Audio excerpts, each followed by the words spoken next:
Israel এবং লেবাননের Hezbollah বাহিনীর মধ্যে সংঘাত তীব্র আকার ধারণ করেছে। সীমান্ত এলাকায় দুই পক্ষই পাল্টাপাল্টি বড় ধরনের হামলা চালাচ্ছে। দুই পক্ষের মধ্যে তুমুল গুলি বিনিময়ের ঘটনা ঘটেছে।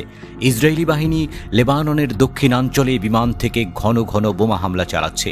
এতে সীমান্তের পরিস্থিতি আরও উত্তপ্ত হয়ে উঠেছে। এর প্রতিক্রিয়ায় হিজবুল্লাহ ইসরায়েলের উত্তরাঞ্চলের গভীরে রকেট হামলা চালাচ্ছে, যা সংঘাতের মাত্রা আরও বাড়িয়ে তুলছে। লেবাননের রাজধানী বৈরুতে ইসরায়েলের প্রাণঘাতী ড্রোন হামলার পর এর বদলায় হিজবুল্লাহ উত্তর ইসরায়েলে ১৫০টি রকেট নিক্ষেপ করেছে। এসব রকেট হামলায় ইসরায়েলে বাড়িঘর ক্ষতিগ্রস্ত হয়েছে এবং মানুষজন আহত হওয়ার খবর পাওয়া গেছে। হিজবুল্লাহ ইসরায়েলি দখলদার বাহিনীর বিরুদ্ধে একদিনে ৩টি অভিযান চালিয়েছে। ইসরায়েলের সামরিক ঘাঁটি ও বিমানবন্দর রামাত ডেভিডে হামলা চালানো হয় ফাদি 1 এবং ফাদি 2 রকেট ব্যবহার করে। এরপর হিজবুল্লাহ তাদের দ্বিতীয় অপারেশন চালায় একই স্থানে রকেটের আরেকটি ব্যারেজ দিয়ে। তৃতীয় অপারেশনে হাইফার উত্তরে অবস্থিত রাফায়েল সামরিক শিল্প কমপ্লেক্সকে লক্ষ্য করা হয়, যা সামরিক সরঞ্জাম উৎপাদন করে।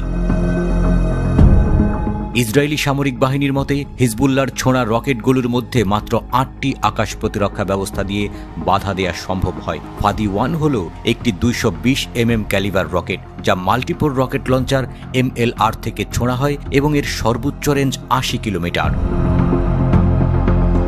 ফাদি 2 একটি 302 mm ক্যালিবার রকেট, যা MLR থেকে উৎক্ষেপিত হয় এবং এর সর্বোচ্চ রেঞ্জ 105 কিলোমিটার। হিজবুল্লাহ এই রকেটগুলো ব্যবহার করে ইসরায়েলকে সতর্ক করেছে, যার অর্থ তাদের লক্ষ্যবস্তু এবং হামলার পরিসীমা বাড়ানো হচ্ছে, যা ইসরায়েলের প্রধানমন্ত্রী বেনিয়ামিন নেতানিয়াহুর জন্য চ্যালেঞ্জ হয়ে দাঁড়িয়েছে। ওদিকে ইসরায়েলের ড্রোন হামলার দাবি করেছে ইরান সমর্থিত ইরাকি ইসলামিক রেজিস্ট্যান্স গোষ্ঠী। টাইমস অব ইসরায়েলের প্রতিবেদনে জানানো হয়েছে, এই সশস্ত্র গোষ্ঠী ইসরায়েলের কৌশলগত অবস্থানে ড্রোন হামলা চালিয়েছে।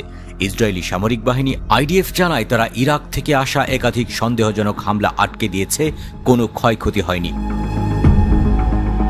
ইরাকে ইসলামিক রেজিস্ট্যান্স এর আগেও ইরাক ও সিরিয়ায় মার্কিন বাহিনীর উপর ড্রোন ও রকেট হামলা চালানোর দাবি করেছে। গাজা যুদ্ধ শুরুর পর ইসরায়েলের সঙ্গে লেবাননের হিজবুল্লাহ সহ বিভিন্ন ইরান সমর্থিত গোষ্ঠীর উত্তেজনা ক্রমশ বৃদ্ধি পাচ্ছে, যার ফলে ইরাক ও ইয়েমেন থেকেও হামলার ঘটনা ঘটছে।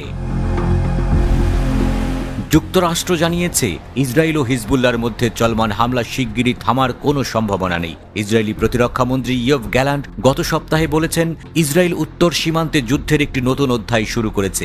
তিনি সামাজিক যোগাযোগ মাধ্যমে জানান, আমাদের লক্ষ্য অর্জন না হওয়া পর্যন্ত নতুন পর্যায়ে পদক্ষেপের ধারাবাহিকতা অব্যাহত থাকবে।